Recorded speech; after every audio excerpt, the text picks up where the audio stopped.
Bonjour à tous et bienvenue à ce premier webinaire pour Dynamis pour l'année 2026.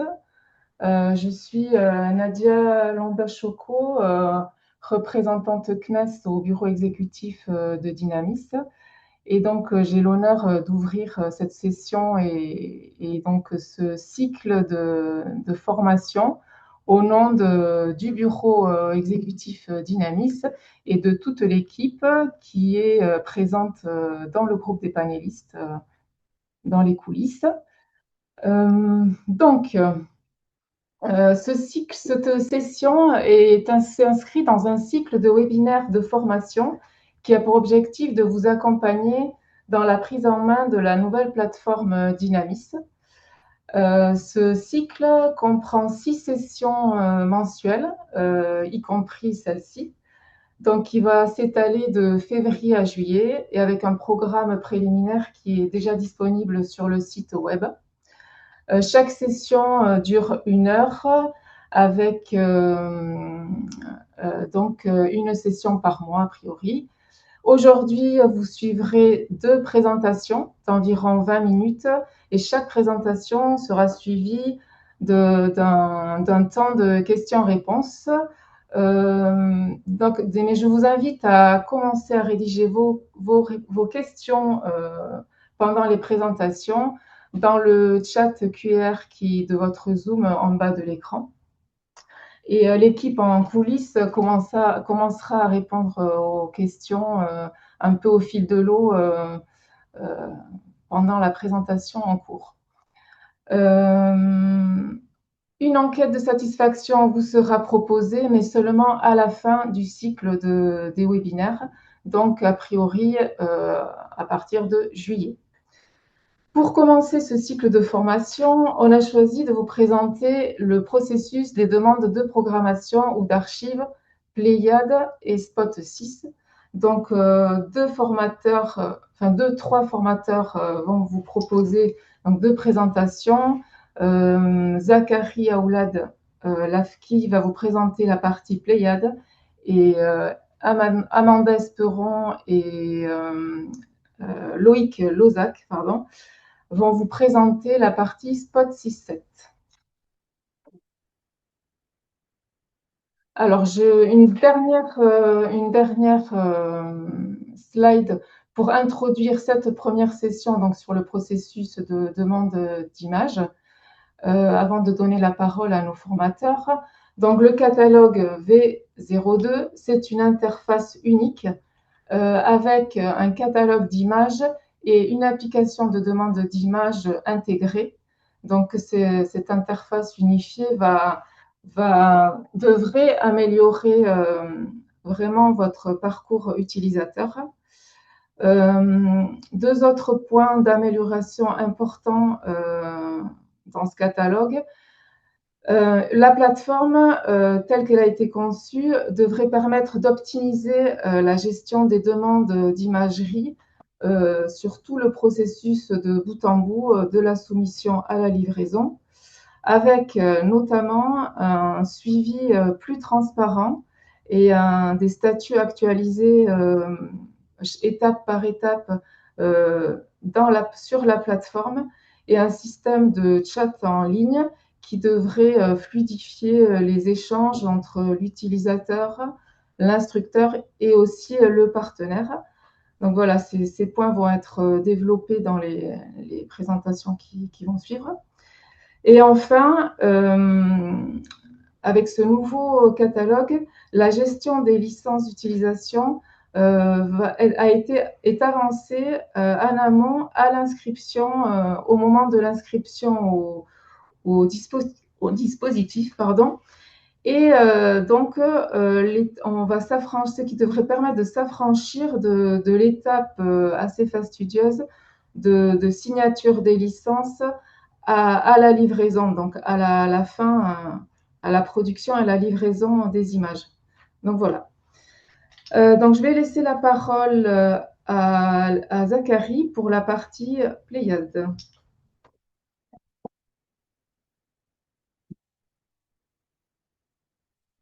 Bonjour à tous.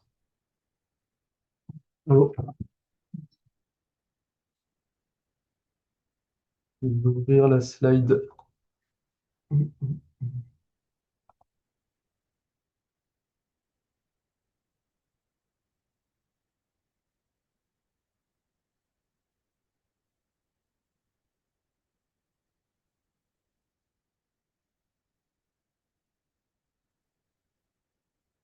Donc, la première partie, ça va concerner les demandes de programmation ou d'archives Pléiade.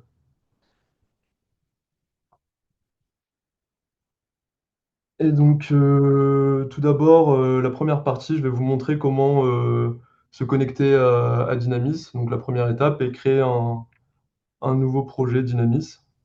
Ensuite, toutes les demandes seront rattachées au projet créé. Donc, la première partie, une fois qu'on est première étape, c'est de cliquer sur connexion dans le menu ici. Ensuite, de s'identifier directement sur cette page. Donc, après avoir cliqué sur connexion, on est ramené à la page initiale. Sauf que cette fois-ci, on est connecté. Et donc voilà, ici, on a la carte avec un gestionnaire des demandes. Et c'est dans le gestionnaire de demandes ici qu'on va pouvoir créer un nouveau projet Dynamis. Donc, pour créer un nouveau projet, il faut rentrer certaines informations relatives au projet. Donc, un titre. On choisit un thème. Donc, le thème, c'est obligatoire. On peut en choisir plusieurs dans la liste déroulante. Et aussi, ce qui est obligatoire, c'est une date de fin du projet. Donc là, on a choisi le 26 août, pour exemple. Ensuite, après avoir entré ces informations, il faut saisir une description du projet.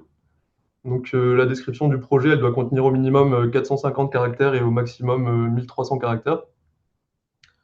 Et ensuite, après avoir rempli la description du projet, il faut saisir les objectifs du projet pour aider l'instructeur à vérifier la validité du projet. Ensuite, une méthodologie et, euh, et finalement les résultats attendus de l'étude. Et donc tous ces champs, c'est pareil, ils ont une limite maximale de 2300 caractères. Ensuite, il y a un champ publication antérieure qui, pour le coup, n'est pas obligatoire. Une fois qu'on a saisi cette information, on retrouve tous les détails ici, donc le titre du projet, l'identifiant du projet auquel sera rattaché toutes les demandes, les informations saisies, une date de début, une date de fin et le nombre de demandes relatives au projet. Donc actuellement, il y en a zéro. En cliquant sur Action, on peut voir les demandes. On peut aussi supprimer le projet sur les petits boutons sur le côté. Donc voilà, le premier projet a été créé. Projet exemple de projet webinaire Dynamis avec l'identifiant 2026-033 SCI. Donc ça, c'est la première étape de création d'un projet Dynamis. Une fois le projet créé, on va maintenant voir comment saisir une demande de programmation, donc de tasking Pléiade dans la plateforme. Donc, tout d'abord, une fois qu'on a fait la première étape que j'ai montrée précédemment, il faut retourner sur le gestionnaire des demandes, donc le petit onglet tout en haut. Donc là, on a sélectionné Pléiade, parce qu'on s'intéresse aujourd'hui à Pléiade. Ah non, là, pardon, on est sur la demande. Mince, j'ai ouvert la mauvaise vidéo. Donc là, c'est la demande de tasking, pardon. Donc on rouvre le gestionnaire de demande, le petit onglet que j'avais montré. On sélectionne le projet qu'on a créé. Et là, on peut voir les demandes relatives au projet. Donc là, on voit qu'on a déjà des demandes créées, donc, qui sont à différents statuts. Ensuite, on clique sur Playad Tasking Dynamis. Et donc là, il y a un petit délai, le temps de la connexion à l'API Airbus One Atlas, qui va nous permettre de saisir la demande. Et donc là, on démarre le workflow, on saisit les informations sur la demande, donc toujours un domaine d'application primaire, domaine d'application secondaire et facultatif, et on saisit une description relative à la demande. Donc ici, un test de demande de tasking. Ensuite, on a la possibilité de définir une AOI pour la demande, donc une zone d'intérêt.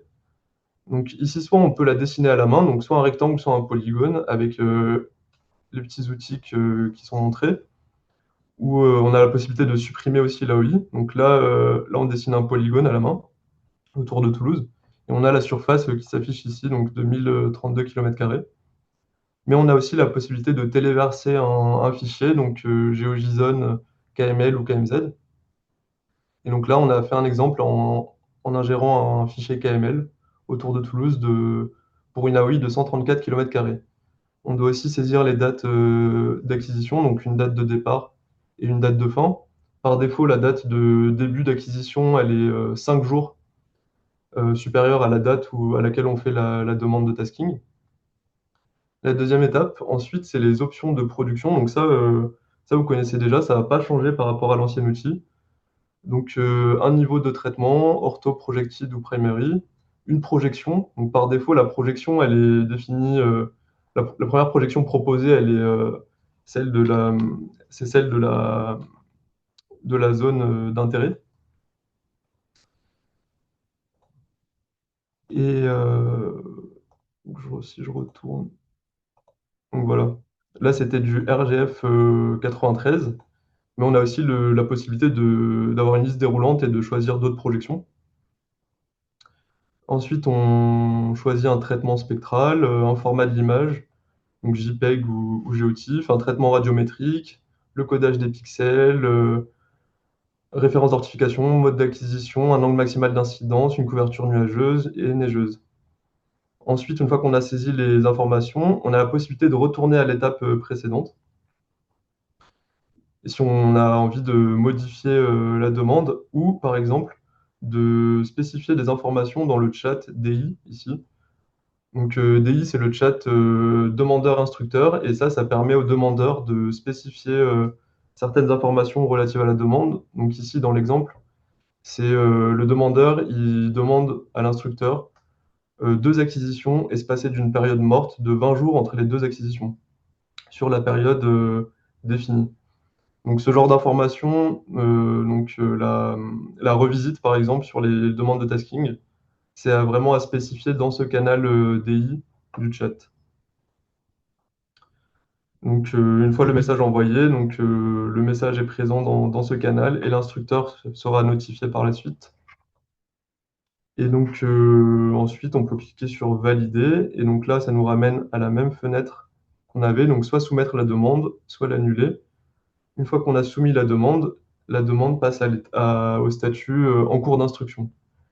Et donc, c'est à ce moment-là que l'instructeur va la recevoir et pourra être amené à traiter la demande et à l'envoyer au partenaire.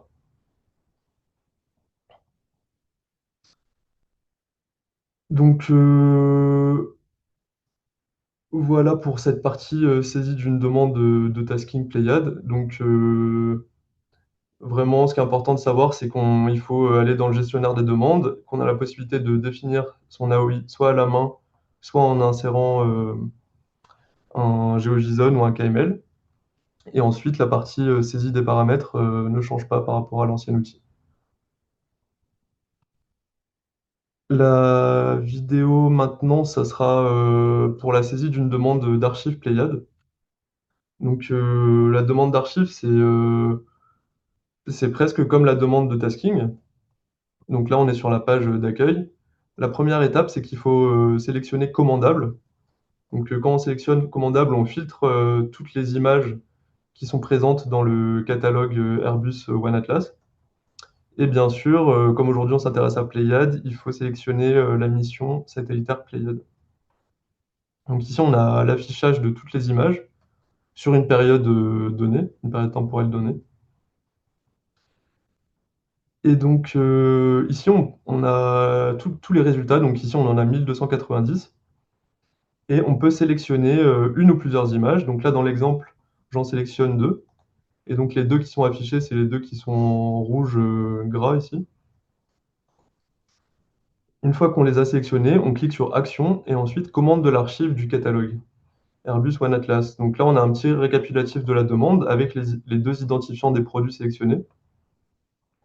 Ensuite, on clique sur Accéder à la demande et là, il faut sélectionner le projet relatif à la demande. Donc là, on a sélectionné le projet qu'on avait créé tout à l'heure. On saisit les informations sur la demande. Donc là, c'est toujours pareil, un domaine d'application primaire, le secondaire est facultatif et une petite description relative à la demande. Ici, test de demande d'archives Pléiade. Une fois qu'on a saisi les informations, on définit une AOI. Donc toujours pareil, soit on la définit à la main, soit on la définit en insérant un GeoJSON ou un KML. On a la surface en kilomètres carrés du rectangle rouge, donc c'est l'AOI qu'on a défini. Et ensuite, on saisit les options de production, donc niveau de traitement, projection, traitement spectral, format de l'image, euh, traitement radiométrique, codage des pixels et référence d'orthorectification d'EM. Et donc là, toujours pareil, on a la possibilité de valider, de revenir à l'étape précédente. Et donc là, on clique sur soumettre la demande si on veut la soumettre. Puis on clique finalement sur valider. Et là, c'est pareil, la demande passe du coup à l'état en cours d'instruction. Et donc c'est maintenant que l'instructeur côté CNES est notifié de la nouvelle demande d'archives Airbus One Atlas. On retrouve toutes les infos relatives à la demande ici. Donc par rapport à la gestion des demandes, on a donc maintenant une gestion par messagerie interne et instantanée. Donc c'est les chats que j'ai montrés avec deux canaux. Donc les deux canaux, c'est le canal DI, donc demandeur-instructeur, le canal DIP, donc demandeur-instructeur-partenaire, et les fils de discussion permettront de conserver l'historique de tous les échanges relatifs à la demande associée. Et donc aussi à chaque fois que la demande change de statut, on aura une petite notification dans chaque canal. Il existe aussi un canal IP entre l'instructeur et le partenaire, mais celui-ci est invisible pour le demandeur. Et donc en fait, le canal DIP, donc, et donc ça, si je fais un petit résumé de la gestion des demandes, ça c'est la fenêtre qu'on a dans le gestionnaire des demandes en tant que demandeur. Donc on retrouve le statut de la demande. Ça c'est une fois qu'elle a été soumise en instruction, donc ça passe à l'état en cours d'instruction. On a l'historique des tâches, l'historique des états de la demande sur la gauche, les informations relatives à la demande et le chat sur la droite, le fil de discussion. Et là, comme j'avais dit, on voit quand, le, quand la demande est passée à l'état en cours d'instruction, on a une petite notification de la part de admin dans le chat.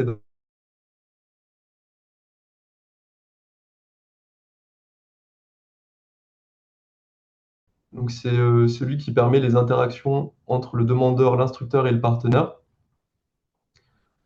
Et donc c'est dans ce chat qu'il y aura les échanges entre le partenaire et et le demandeur, notamment sur la fourniture de l'étude de faisabilité par le partenaire et les discussions sur un éventuel cofinancement. Donc entre les trois acteurs, le, le process évolue sur la forme, mais ça change pas au niveau du principe que les demandes AP, donc des acteurs publics institutionnels, seront instruites par l'IGN et les demandes scientifiques et autres demandes seront traitées par les instructeurs CNES. Et donc voilà les fils de discussion, le fil de discussion DIP. Donc on vous a mis ici des captures de certains échanges entre le demandeur, l'instructeur et le partenaire, avec avec certaines étapes. Donc quand la demande elle passe en cours d'instruction, quand elle passe en étude de faisabilité. Ici on voit l'instructeur côté CNES qui spécifie au partenaire la demande en disant que l'utilisateur voudrait 3 acquisitions espacées de 20 jours chacune. C'est aussi dans le canal DIP donc, que l'étude de faisabilité sera envoyée par le partenaire vers le demandeur. Une fois que l'étude de faisabilité a été validée, on passe à la phase de programmation active. Et donc voilà un résumé de toutes les étapes du workflow d'une demande de tasking. Donc une fois que la demande elle a été définie par le demandeur, elle peut passer en cours d'instruction. Donc première étape.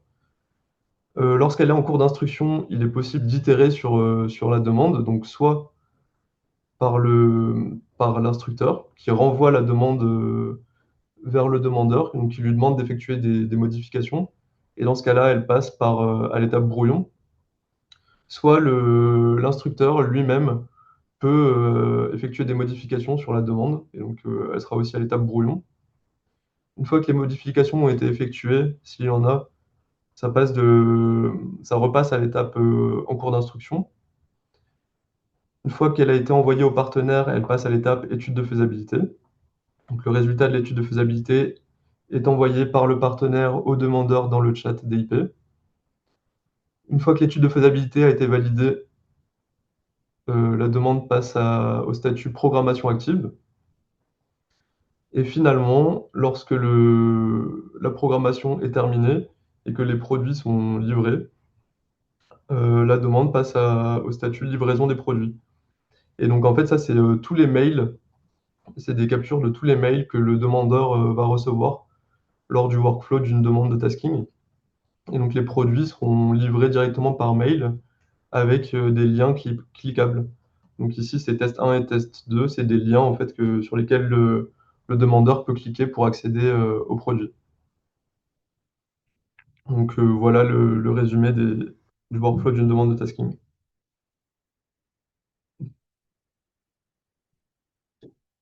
Ça va être là pour la partie tasking. Merci Zachary. Alors, il reste des questions. Il reste des questions sur lesquelles on peut répondre peut-être.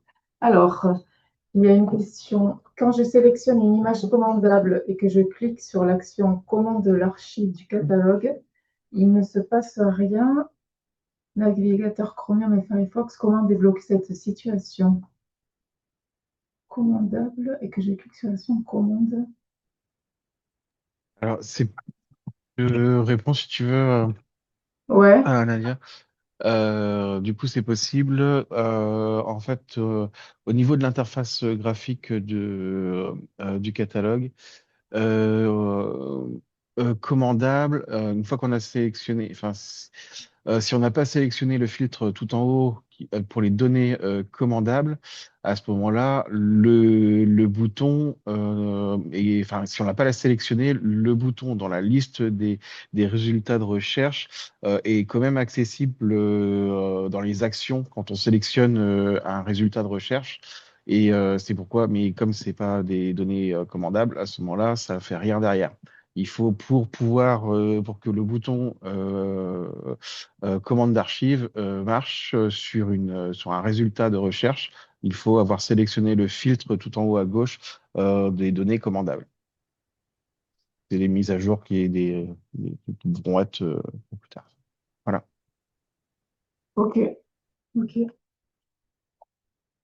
Ensuite, il y a une question de Paul Roux. Merci pour cette série de webinaires et le déploiement de cet outil permettant l'accès à ces données. Quelle est la démarche pour obtenir un accompagnement sur l'acquisition des données, demande d'archives?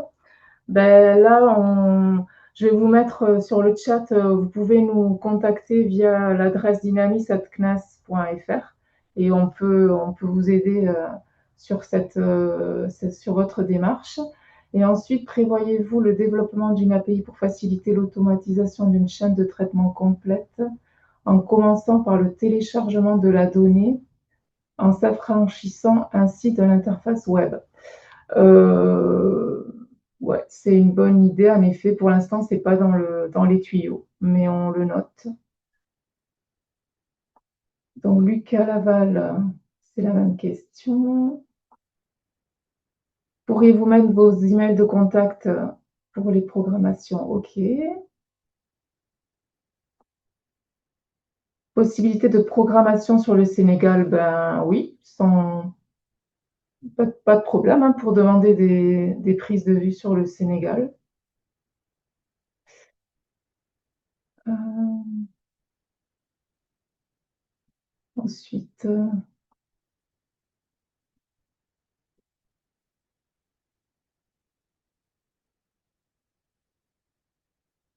ah ben Loïc, Denis dit qu'il avait bien sélectionné le bouton commandable.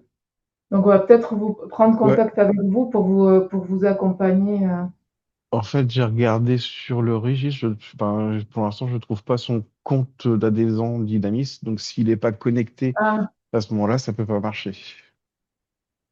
ah oui, la condition pour accéder au service, c'est bien une inscription préalable au dispositif. Donc, ouais, à vérifier, en effet.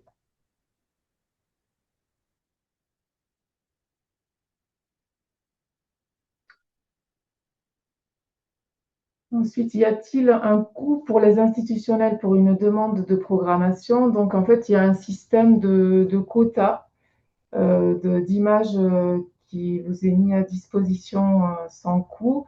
Alors là, en ce début d'année, voilà, le quota est en cours d'instruction en attente de concrétisation de budget de notre côté, mais il y a bien un quota normalement sans coût. Et ensuite, il y a des tarifs négociés qui sont mis à disposition, à votre disposition, à savoir pour une demande de programmation, il est de 1,8 euros au kilomètre carré pour une demande de programmation.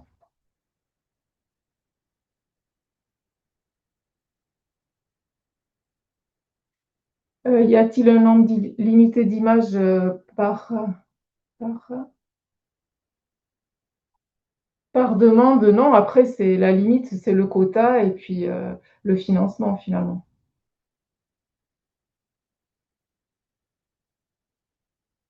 Donc, si vous copiez ici le lien pour les demandes, les commandes de nouvelles images, OK. Pour les archives, y a-t-il un quota? Ben, le système de quota, il s'applique sur toute la partie commandable, donc les demandes de programmation, mais aussi les demandes de production d'archives.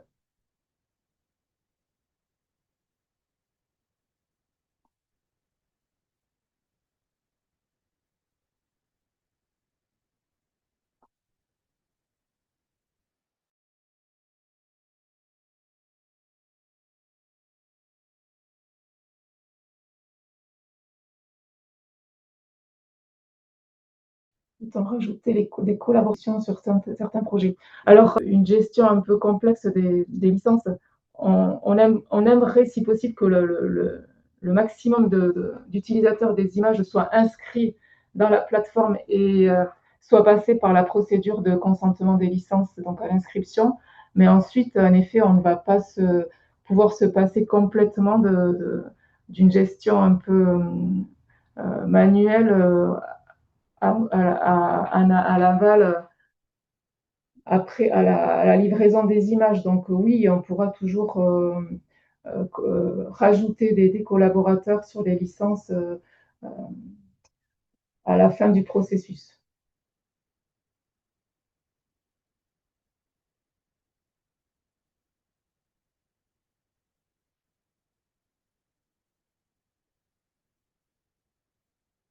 Donc on va continuer à vous répondre par écrit là sous toutes les questions qui restent en suspens et je vous propose de continuer avec la présentation par Loïc et Amanda sur la partie spot. Ça marche, je vais partager mon écran.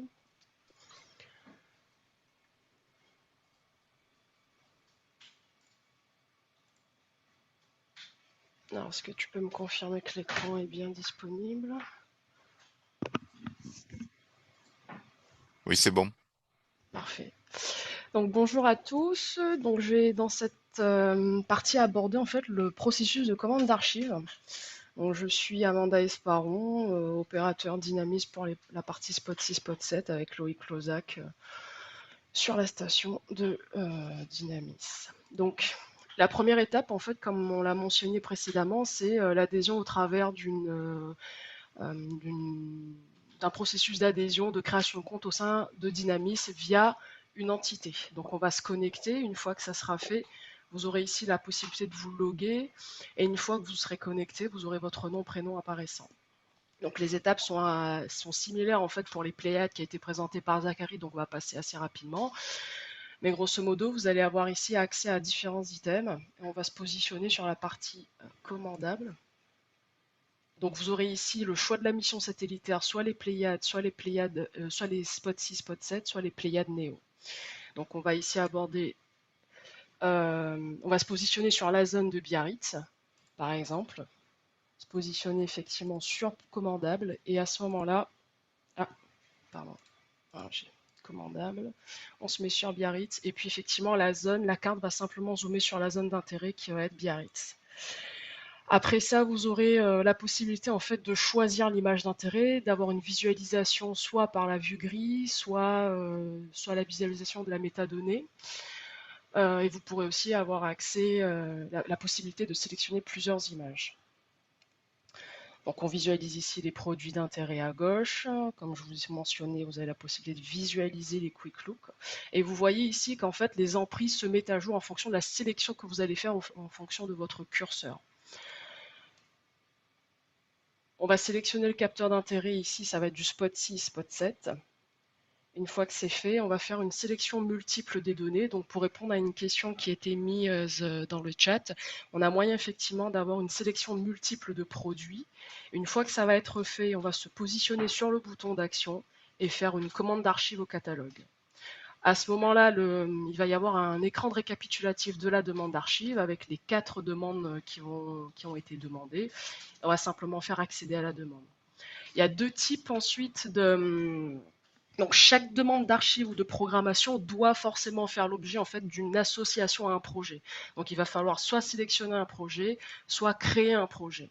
Donc dans ce cas-là, on va partir sur la création d'un nouveau projet. Donc on visualise ici l'écran qui a été précédemment diffusé.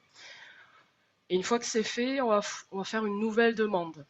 Donc là, c'est une demande d'archive, on va l'associer à un projet ici test. Vous allez avoir en fait cet écran qui va vous permettre de sélectionner le domaine d'application primaire et les différents produits. Donc pour l'instant, vous avez la possibilité, soit si vous vous êtes trompé dans une archive, de la désélectionner, mais ultérieurement, il y aura la possibilité d'en rajouter ou de supprimer. Vous avez en bas les coûts estimés qui sont importants pour le demandeur parce que je rappelle que la demande d'archive fait l'objet en fait d'une tarification au sein de Dynamis. Et ici, on a les différents niveaux de production.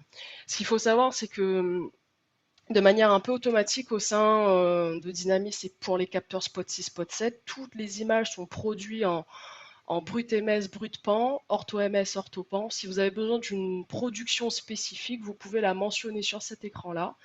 Et en fait, la production spécifique vous sera transmise ultérieurement par un lien FileSender. Donc, ce qui est important dans les demandes d'archives, ça va être le statut de la demande. Une fois que vous avez émettre votre demande en instruction, vous n'aurez plus d'action à faire à ce moment-là, puisqu'en fait, ça va être l'opérateur Dynamis qui va prendre le relais avec vous et qui va commencer à échanger sur les coûts, en fait, sur les emprises, toutes les questions que vous pouvez vous poser, comme est-ce que je peux découper par exemple une zone spécifique dans l'image d'intérêt que j'ai, ou est-ce que je dois commander tout le segment que j'ai vu. Donc tout ça, ça fait l'objet d'une instruction, d'une discussion, d'un arbitrage, puisqu'une fois que nous on valide en fait la demande d'archive, on envoie la demande en arbitrage, on confirme que l'arbitrage a été positif, que les coûts sont ok, qui rentrent dans le quota de gratuité, ou si vous mettez en place en fait le financement par tranche, que ça a bien été accepté. Une fois que c'est fait, il y a le statut final où l'utilisateur va intervenir, c'est le statut de la livraison des produits. Donc vous avez ici en fait l'accès au Quick Look qui est en fait directement issu de l'API d'Airbus. Mais une fois que les produits sont une fois que les segments sont produits de notre côté et qu'il est disponible au catalogue, en fait vous allez avoir juste en dessous de ce Quick Look l'accès à chaque canal, au brut et au multispectro.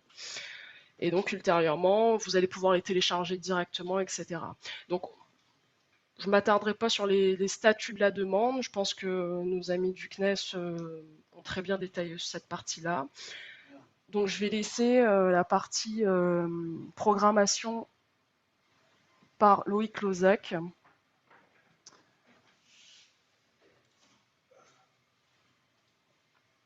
Bonjour, vous m'entendez? Oui, c'est Oui. bon. Je suppose que oui.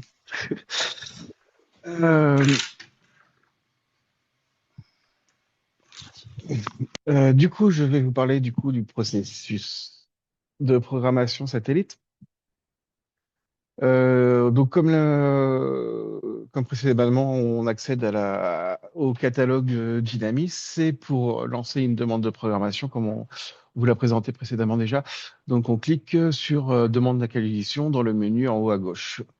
Euh, on obtient donc un pop-up pour définir une zone d'intérêt. Euh, une zone d'intérêt. Pardon, excusez-moi. Et je vais vous parler déjà un petit peu de cette zone d'intérêt dans le cadre d'une programmation. Donc, dans le cadre de Spot 6.7, on a une trace satellite au sol de 60 km de large. Déjà, on peut voir que si l'AOI qu'on renseigne est supérieure à 120 km de large, déjà, ça va être déjà un peu trop grand ça va dépasser le quota d'acquisition a priori. Parce que du coup, il y aura deux traces satellites et ça augmente un peu plus le truc. Au-dessus de 120, ça fait trois traces satellites, ça commence à être vraiment beaucoup. Ensuite, on va plutôt privilégier un détourage de sa zone d'étude, comme AOI, parce que en fait, le calcul de l'ennuagement pour valider une image va être basé sur cette AOI, pas sur l'ensemble de l'image. Donc, l'ensemble de l'image, par exemple, à prendre une image de 60 km par 60 km, on va calculer à l'intérieur de l'AOI l'ennuagement dans l'AOI de la zone d'étude.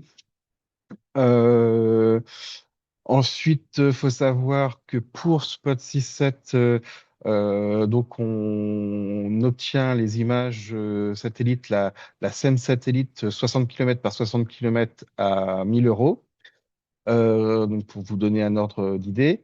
On va avoir un strip mini, c'est-à-dire la longueur de la trace satellite entre 10 et 20 km, en sachant que quand lance une programmation avec Airbus, il rajoute à peu près 5 km de marge de chaque côté de l'AOI qu'on demande.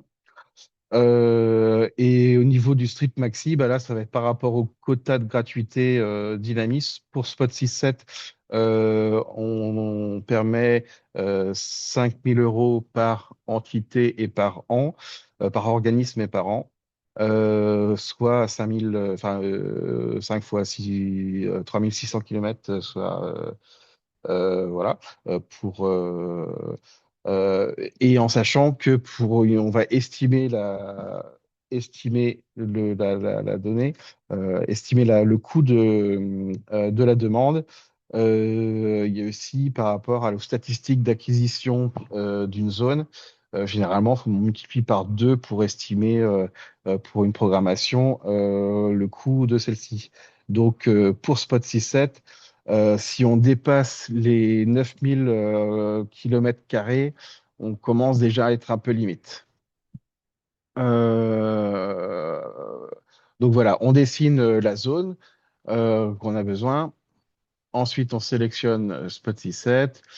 Là, je suis à 1000 km² et on y va. Donc, comme précédemment, on sélectionne soit un projet déjà créé, soit on en crée un avec le petit plus. Euh, Ensuite, on renseigne son projet. On a déjà vu. Et on lance une demande. Donc là, on arrive sur la demande de programmation.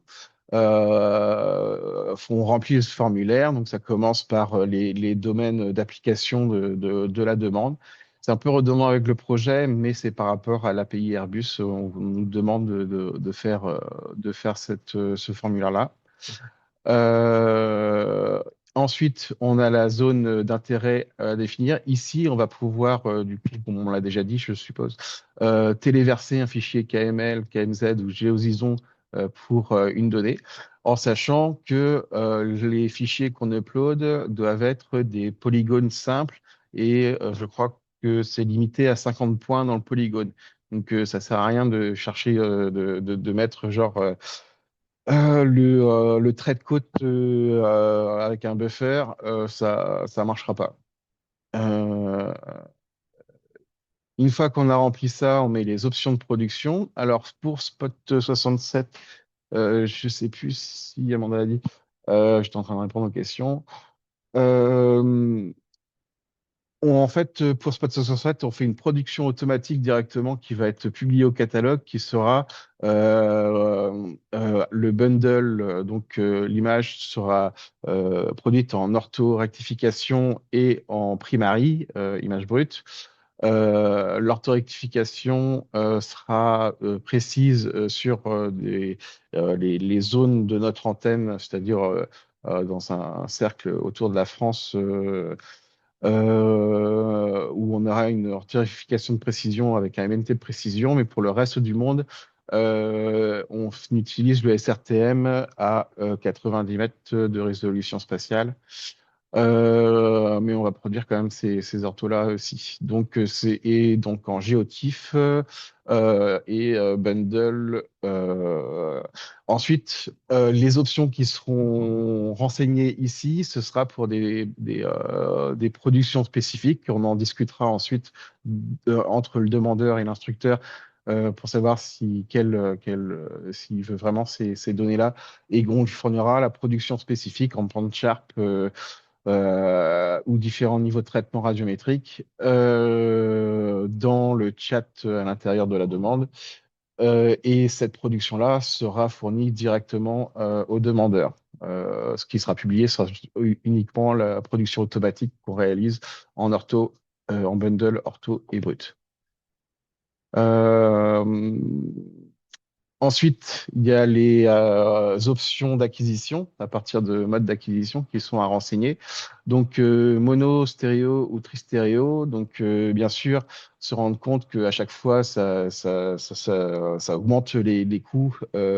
Donc, un mono, pour une programmation, on va multiplier par 2 par rapport à l'estimation pour le nombre d'acquisitions qu'on a besoin pour obtenir l'AOI. En stéréo, donc c'est x2, donc ça fait multiplier par 4 les coûts d'acquisition, l'estimation d'acquisition, et la tristéréo, ça fait multiplier par 6, parce que du coup, il y a 3 images. À prendre en compte quand on définit une AOI.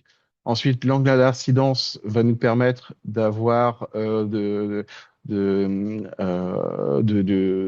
si on augmente les angles d'incidence, ça peut permettre d'avoir plus de possibilités d'acquisition pour le satellite, parce qu'il aura plusieurs orbites pour pouvoir obtenir l'AOI. Mais d'un autre côté, pour des zones qui sont très donc qui ont beaucoup de relief ou en zone urbaine, à ce moment-là, on va avoir bien sûr des artefacts d'élévation sur l'image.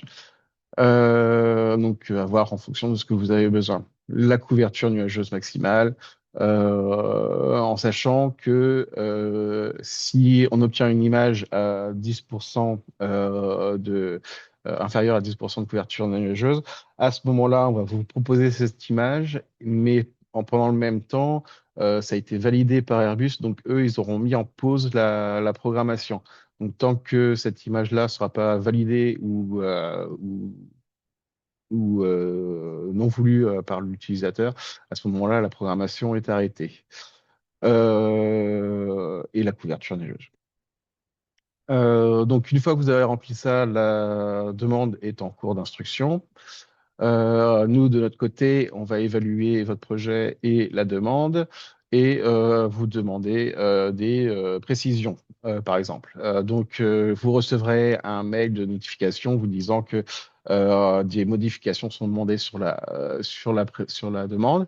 vous retournez sur le catalogue, vous accédez aux demandes par le gestionnaire, vous sélectionnez le projet, vous sélectionnez la demande en cours, et à ce moment-là, par exemple, j'ai demandé des choses au demandeur sur sa programmation.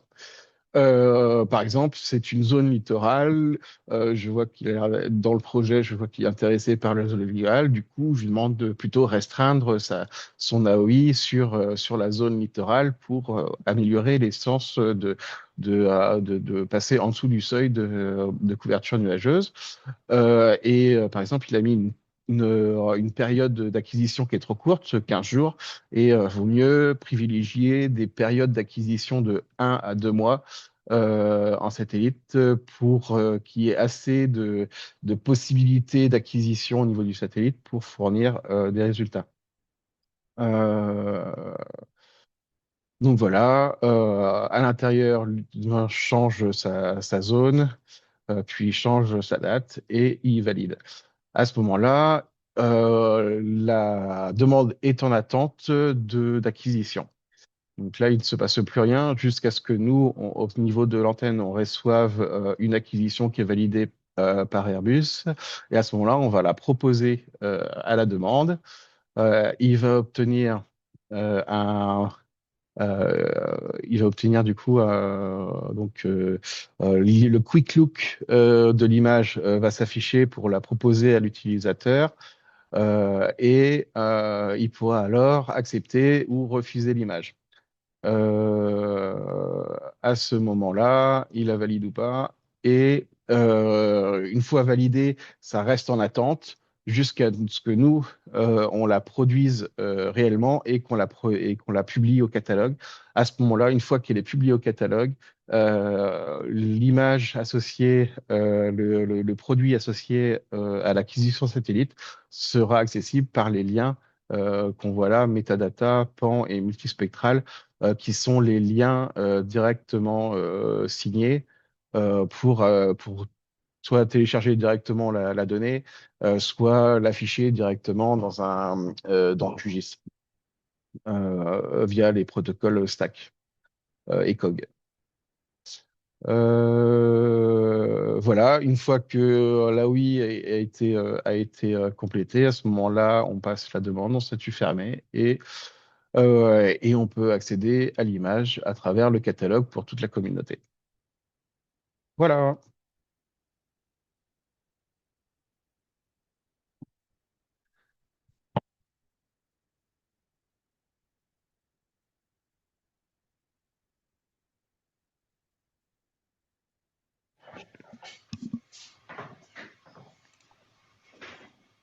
Merci Loïc.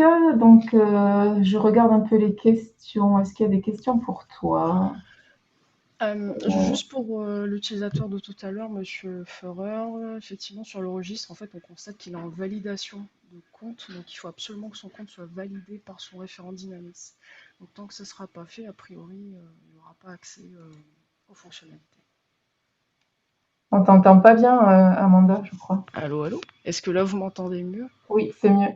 Donc je disais pour Denis Ferrer, en fait, son compte est en cours de validation. Donc, en fait, tant que ça ne sera pas validé par son référent Dynamis, il n'aura pas accès aux fonctionnalités. En tout cas, dans le registre, il apparaît comme étant en cours de validation. Ok.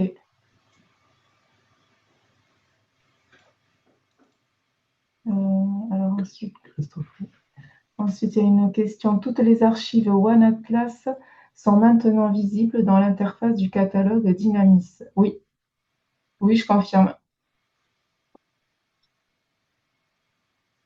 Archives, Spot et Pléiade, ouais, on a toutes les archives qui sont moissonnées par le catalogue Dynamis. Jean-Paul, c'est une remarque.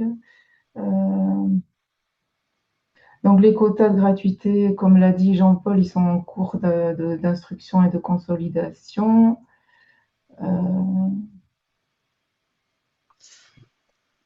Ben, je crois qu'on a répondu à toutes les questions. Il n'y a pas de questions spécifiques à Spot? Non. Par contre, il y a les quotas d'image, effectivement, pardon. excuse-moi Nadia, juste Oui. peut-être préciser à l'oral, parce qu'effectivement, il y a des questions qui reviennent souvent sur la différence entre téléchargeable, commandable et PWH. En fait, à savoir que téléchargeable, c'est les données qui sont directement accessibles depuis les infrastructures, soit de nous, Dynamis, soit du CNES au travers des Pléiades, des spots, etc. Les commandables, ce sont les données qui sont de l'API Airbus One Atlas et qui font l'objet en fait d'une demande d'archives. Et les PWH, c'est des productions à la demande en fait qui sont faites sur les infrastructures du CNES. Elles sont pareil gratuites. PWH téléchargeable, c'est vraiment gratuit, c'est gratuit. Par contre, les commandables font l'objet d'un coût. Et pour les demandes de programmation, ça se fait au cas par cas en fonction de l'AOI d'intérêt, c'est-à-dire de la zone d'intérêt. Et là, en fait, il y a une discussion qui s'enclenche entre l'opérateur Dynamis et vous, demandeur. Oui, merci Amanda pour cette précision. En effet, aujourd'hui, on s'est focalisé sur la partie, le bouton commandable. Donc, tout ce qui est demande de programmation et de production dans le catalogue One Atlas du partenaire. Et il y a des sessions, je ne sais plus si c'est la prochaine session, qui sera centrée sur la partie les recherches dans le catalogue, les filtres et aussi la partie téléchargement. Et puis, je crois qu'il y a une autre session dans laquelle on présentera la partie PWH, qui permet de lancer des traitements sur des archives qui sont, elles, stockées au CNES.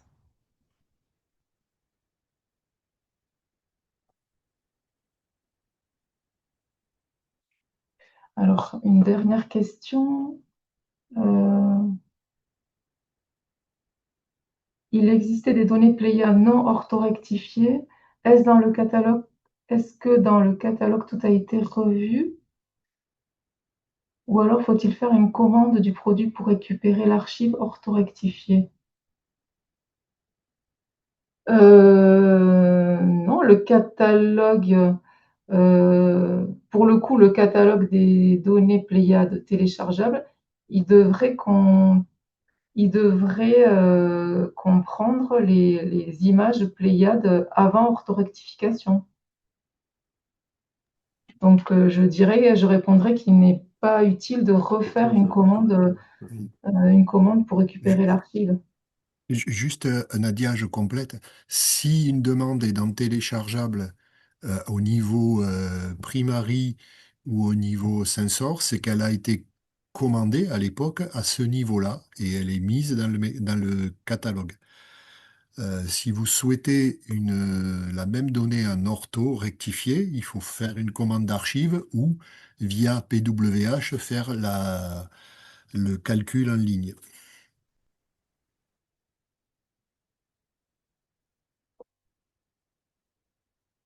Merci Jean-Philippe.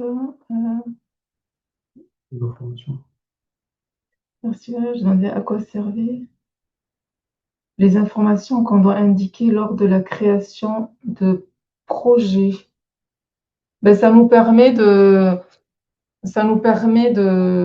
d'arbitrer sur le besoin et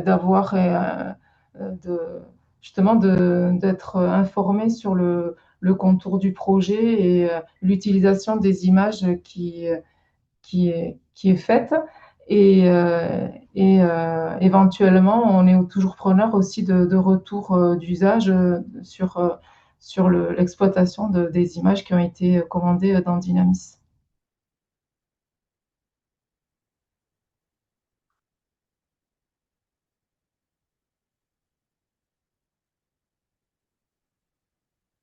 Alors, on va prendre une dernière question. Y a-t-il une session spécifique prévue pour la recherche d'images d'archives stéréoscopiques pour savoir si existe avant d'éventuellement commander? Ah mince, je ne la vois plus. Ouais. Faut-il un compte déjà validé pour faire ces recherches? Au passage, merci pour ces réponses sur les problématiques de compte TIA Dynamis.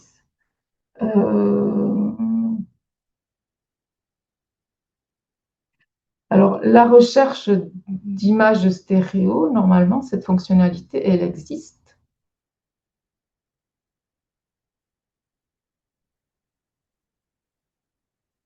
À confirmer.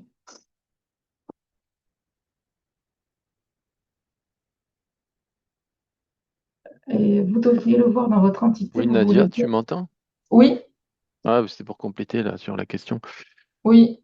Oui, pour l'instant, il y a les images stéréoscopiques, couple stéréo, tristéréo, Pléiade sont. Il y a en mode connecté un onglet permettant de faire une recherche sur ces couples et triplets.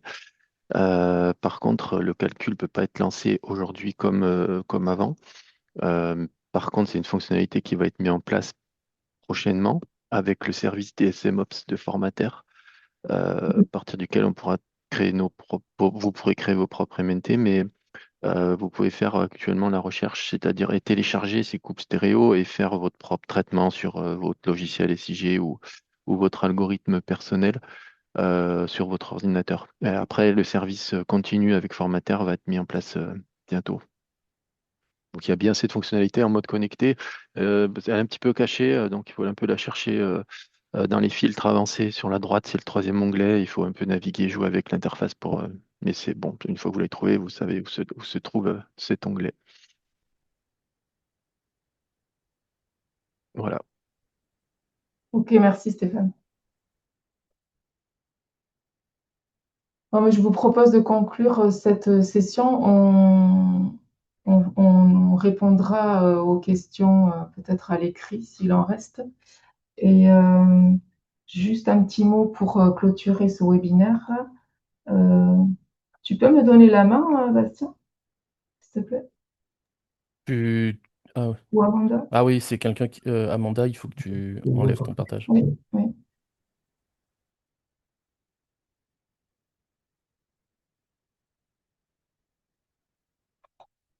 Bon, je n'ai pas grand-chose à partager, mais Vas-y, essaie. Ouais. hop.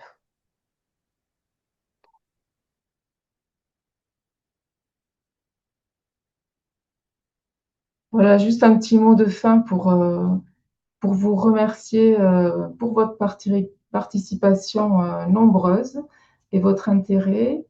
Euh, Nous, donc, rendez-vous au prochain webinaire, donc au mois de mars, a priori. Je vous invite à rester connectés. Je vous mets ici. Alors, j'arrive pas à changer de slide. Donc, vous aurez un replay de cette session qui sera disponible sur la chaîne YouTube de Dynamis. Et, mais on reste disponible pour répondre à vos questions en cas de problème dans votre expérience utilisateur. Voilà, merci.